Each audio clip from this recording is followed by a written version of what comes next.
يرى كان علاج كو حريصة قرني مد عجلة كوا قاضي ما رواينا لا بحبه مهم وشيء قبل كل جد نمعن هلا waxay Soomaaliland ku sameeyeen maxaa waayeen oo cid ay ka bariyayso nabad niyo hal su'aal baan weydiinayaa gabadhan ma qof intuu aka foodisan u soo qaatay gurigeeda soo hor istaagay oo ku yiri show ma dhigan kartid baa jira I don't think so marka dadkan loo jawaabay ma dadka commentiga soo qoraa السلام عليكم ورحمة الله وبركاته دمانتي بوين السلام يا ميلو بدون كتشوفتين معلمان سوشيال ميديا وكينا مغنى معنا ده channel ده هو ده كمغنى أنا ونواس كمغنى مدة كلنا وحن نقطة إمي كconsumer معنا وحن نقطة هذا دعوة واجي هراء وحن داون شري إن عن وحكره لكن هذا وحن سكن نقطة وقف واحد دعوانا يا واجي هراء لكن سمر كان واحد دعوانا يا وحن داون شري وحن ما حد كله كرتاب فكر كاو سمحوا جاي لكن هذا واحد نقد ما مين دول السودان في مدام دي channel غير مقنعين consumer معناها صدق كوكلا واحد داون جري سو marka waxyaabii aan soo arkay iyo waxyaabaha hadda socda ayaan wax ka dhahaynaa in Maria xamar baa la horta marka meelaha fadhiyo ugu tahay odayaal xamar la lahaa odayaal xamar gabadha mas'uulka ay baa idin wada horta ora idinku meel ka wax keeytiin moogtay ani iyo adigaaga dhibkay daawanay isku meel wax kama eegno isku si uma fikirno anu si kale u fikraa fikirkaygu waa ka duwan yahay baaba yara dhageyso adinku waxa ka fikiraysaa showgan la qabanaya iyo maxaa la yiraahdaa lacagtiisa iyo ciyaal xamarkan iyo dadkan muqdisho imaaday waxa anu waxaan ka fikirayaa qofka fikirkan lahaa yaa keenay fikirka ah Habboon Nuura iyo Marwaan waa inay muqdisho ka degaan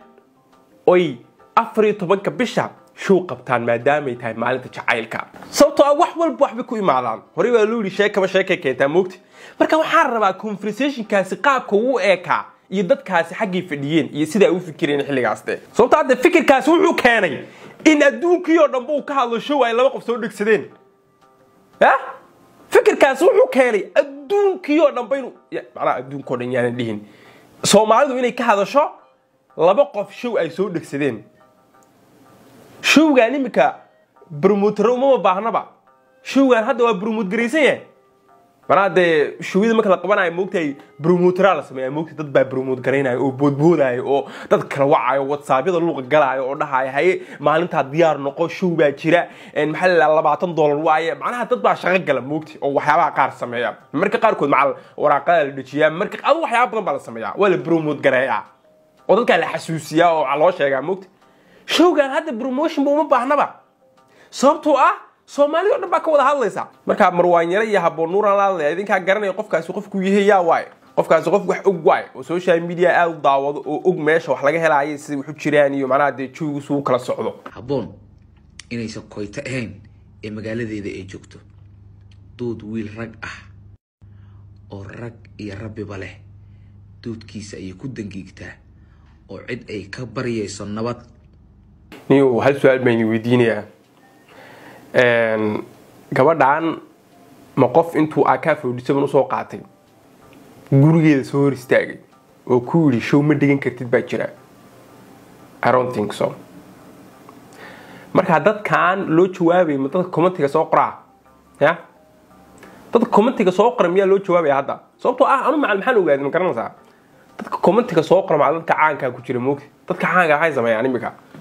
waxyaabaha la yaab kala idin sheegaya akoonayro yar bay soo qaataan iyaga macal commentiga dhexdooda isku difaaca qof aad isleedahay qofkan taageeriisa waa taageero ma haba qofkan aad commentiga ka bixinaysid isla isaga luuq ku soo galaayaba akoon kale wata laakiinse soo marka commentigu waa meel waalan dad comment soo bixiyo loo ma jawaabi karee ma commentiga u jawaabaysid idinku anaa Bilaal Bushaawi dadka ma la hadlaya mise waxa jira dad real life loo arkaayo oo macnaha qoriyo wata oo meel soo taagan oo le gabadhaan han loo soo saaro bal wax noo yara kala qaada de commentiga dala dagaalaysiin waa waalin waxaasi dad comment soo qoranaya waxa laga yaabaa in muqdisho joogin baba wara qof aan muqdisho joogin iska dhahaaya aduu rabo showgaas ma tagayno hadda muqdisho ma joogo waxa laga yaabaa inuu muqdisho arkin buuligii soo marka ma commentiga baa la dagaalaynaa mise waxa jira dad real life u raba gabadhaani inayna show dhigayn bal taay fansiya sababtoo ah waxa arkay dad waaweyn oo arintan ka hadlaaya dadka ay u jawaabayaan ma arka anu ma arka qof Marwaan Yare iyo Habboon Nuuro kule show ma dhigan kartiin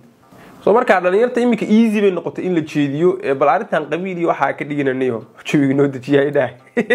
xayaba aan la rabin hadda ay noo bilaabina ana xamare ku jecel wala salaamaya walaalayaal aad baan salaamaya dabcan halkan waxaan soo galay saddex qodob inaan ka hadlo qodobka koowaad waxaan rabaa inaan ciyaal xamar ama goobtii reer Muqdisho inaan fariin u diro oo qodobka labaad fanaanadeeni Habboon Nuuro inaan fariin u diro oo qodobka saddexaad yaryarkan cilaaj ku xareysanay qarannimada cajalada kooga go'day baan rabaa inaan laba xabo muhiim u sheego gabadha ku dhagan nimcan hilaac waxa ay Soomaaliland ku sameysanayo maxaa waaynayo ya nimcan hilaac waxa ay Soomaaliland ku sameysay maxaa waaynayo sababtoo ah go'aan adag buu gaaray ninkan wuxuu ku jeedaa go'aanada adag gaaray soo markaa ninkan in uu go'aankaas adag gaaro waxa uu kalifay inkastoo aanu waa aan maqlay maxaa la isagana waa la xiray hooyadiina macal waa la xiray saan maqlay ma hubo hooyadiina waa la xiray qofkuna haddii uu dareemo in ciliili la gelinayo haddaa laba dhinac lagaaga yimaado oo dadkaaga lasoo galgalo waxaad dareemaysaa moogtahay in lagu dhibaateeya dareemi moogta oo imika tusaale ahaan aniga haddii la xiray keligay iyo haddaa xaafadeeda dhan la xidho way kala duwan tahay moogta haddaa xaafadeeda dhan imika la iska dabagalo oo la iska xaraysto ma fiicno wax fiican ma moogtahay soo markaa ninkan go'aan adag buu gaaree waxaa lagu sameeyey maxaa waaye niyo horta waa kuwa ciyaal xamar ولما horta in Muqdisho fanaankii ugu horeeyay loo xidhay baan ahaa 2015 ilaa 2014 waxa laga yaabaa dhalinyarada maanta social media ka caanka waqtigaas inaan social media ku jirin Muqdisho su'aal baa weydiiyay horta gobonimo iyo gunnimo miigeeda fariisan karaan waa maya magaalada Muqdisho waxa soo degay 2015 يعني لا عوق فهني كودة مد بعدين شيء نيو فنانين تان هسا أسكر بو بدينين أوكي أنا مركان عروض هاي تولد ديان كفنانين تشوجو أردن وحيا هاين أسكر وهسين مشاك هاي أسكر تقاطعن وقاعدين جرين إلا هذا إني ساستانو مرينا ما هو لكن واجاسان هو هذا ما هو به هذا معنا aad waxa uu masii interest gargaray laakiin waagadi maadaama wadanka joogo waan ogaaday si wax socdaan soo marka fanaaniinta caadigiiba hadda Soomaalida waxa u bateen saas iminka tusaalaan Muqdisho soo qaadanana taxdin nulshay askari waan jiray waagi hore Djibouti soo kale fanaaniintu qaar waa askar oo maana waxay ku dhaayaan waxyaaba qaar kama hadli karno sababtoo ah anagu dawladda u shaqeynaa macquul ma inaan hasma gal anagu heestaas ma qaadi karno waxa kama hadli karno sababtoo ah brother anagu dawlad baan nahay soo marka fanaaniintu waa saas fanaaniintu waa askariguna uu amar ka qaataa ka maamula yaa wax maamulaya dawladda haday ku dhahdo hees soo qaad maxaad sameeyni wad qaadi markaas wuxuu fahmaa hadaa aragtiin fanaan heesaayo oo waxyaabaha qaar ku heesaya waxa dhici karta waxa isagu inuu rabin oo ay qasab ku tahay maadaama muwaadin yahay wadanka u dhashay waan ku taageersanay dawladda waxa aanu manaha in jiljilaa laga dareemo ma moogti dawlad baa tahay marka dawlad tahay waa in lagu respect garaya without baqitaanna respect ma jiro waa in laga baqaa si aad respect u heshid mifahamsa soo marka anu imka Cabdirasaaq ahaan waan fahmi karaa Habboon Nuuro markii qaadaysay heestii maxay ma aha markii waan fahmi karaa haddana Muqdisho joogta haddana waan fahmi karaa okay dhalinyar waayo waan fahmi karaa dad aad fahmin di muuya waxa tahay laakiin we can understand okay soo marka arinta xaq aan kaga baxana iska baashaara anu waan fahmay muhiimadeedu waa intaas niyo gabadhan intaan YouTube ka leeyahay xirin ka hor sinkeedu uu jabnaa waa soo laabtay san dheer bay leedahayba midda kale gabadhan waa la yar kulmay moogta waa gabadh iska maskiin oo iska fiicanta waa classic gabadhan classic waxa la leedahay malaha waxa normal ka ma jecelo Nairobi ku kulan moogta waxay ugu balamisay dabaq aan weligii arkin waxaan dhahay dabaqan wasiirka gaadiidka miyaa degan maxaa meesha ani maxaan ka soo doonaa waaweynka meel waaweynka macnaha oo la yaabay macnaha meel cafeteria sorry hotel baan dhahay cafeteria macnaha waaweynka Soma gabadhan waa yara classic waa classic woman waxay jeceshahay waxyaabahan de waxaan maaragtay noloshaan qof walba heli karin soo markaa imika waxaa la yaab leh gabadhaani inaysan jabnaan jirtay maantana aysan dheer tahay waxyaabaha la yaab kale adduunkan ku aragno waxaasoo kalaa ka mid moogta maanta waxaan soo dhaweynayaa madaxweynahaygii qaranka anigu waxay madaxweyne Muuse Biixi Cabdi Xildiid Roble madaxweyne kale ma lihi waxaan leeyahay madaxweyne jir oo joog cadawgaaga cagta hoostii ciidankan la qaadana waxaan leenahay anagoo subeera wala super power subeera wala ayaa madaxweyne ku difaacayna madaxweyne waraa haddaa heshid 700 oo qof oo gabadhaani sidii madaxweynahaas u difaacayso ku difaacaya afka lagu ma dhigan kara moogta 700 oo qof macal hadda iyagu ku biilaan taajir baa tahayba tusaale macal dad imika fanaan tahay oo haysatidun bis 700 oo qof cid kale inuu ku taageerin baba meel kale ha tagin imika tusaale ahaan fanaan baa tahay waxaad haystaa 700 oo qof oo aad ku taageera oo manaade wax walba dartaa u sameyn kara tusaale yar baa idinsiinaya shuu wad dhiganaysaa okay shugaaga aan dhaxno $25 waay 700 ku dhufo 17,500 waay soo markaa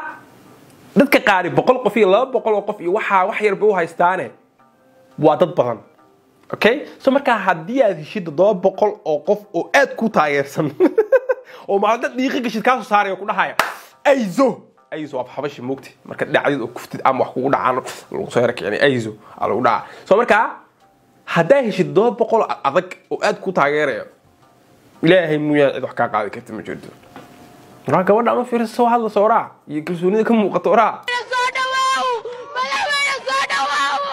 madaxweyne soo dhawaw waanu ku jecelnahay anigu nabad baan ku dhashay maantana nabad baan ku joogaa nabad baan ku dhalay waxa la yakii hooseedayow soo dhawaw madaxweyne Muuse Biixi soo dhawaw baan ku leeyahay madaxweyne maanta nabadaan harsanayo Muuse iyo hor soo markaa shaqada gal 700 qof ma u baahan tahay maxaa 700 askari haysatid meel badan baa qabsan kartaa argagixisuna noqon marka jooga Falastiin oo Talaafiib u socdo ninka carabka taksiga waday qaybtu igu diji Afrikaanta soo duubay wuxuu ugu dhameesha Afrikaana buuxdo ku daahin homelesskiyo Soomaalidu iyagu isma eegaan moogta isma ogo waraa haddaa Soomaali tahay waxaad ku jirtaa dadka ugu cunsuriyiinta badan inagu waxaan nahay dadka kaliyaatay u hadla qaabkan waxa lagu leeyahay ninka Afrikaanta ah ee kabaha iibiye kabayga soo iibi dadka soo hadlaana inagu smoogin bayna Afrikaana inagu ninka Afrikaanta ah waraa inagu saan wuxuu cunsuriyeyno haddii uu afkeenu international ahaan lahaa oo macnaha ay dad aad u fara badan ku hadli lahaayeen ama sida imika Nigeria oo kale aanu ahaan lahayn 820 milyan miya waxa soo kala adduunyada kale way ogaan lahayd moogtay inaan nagu cunsuriyiinay